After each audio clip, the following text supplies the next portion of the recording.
Ce qui est important de comprendre, c'est que aujourd'hui, 2/3 des chaussures du commerce ont des drops supérieurs à 10 mm. C'est-à-dire c'est des chaussures qui, quand vous les avez au pied, ne vous permettent pas d'avoir une pose de pied optimale au sol. À savoir avec un talon qui va arriver très tôt et une foulée très talonnante.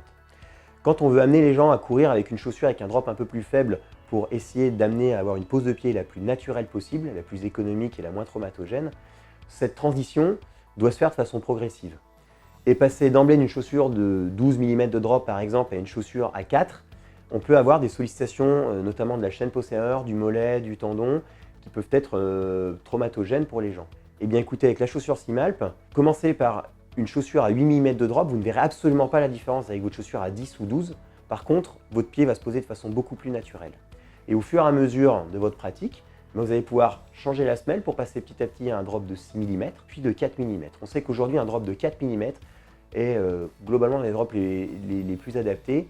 C'est-à-dire qu'entre un 0 mm et un 4 mm, la pose du pied n'est pas différente, ou infimement différente. Par contre, à 4 mm, on a suffisamment de drops pour limiter au maximum les risques de pathologie de la chaîne postérieure au niveau des muscles et des tendons.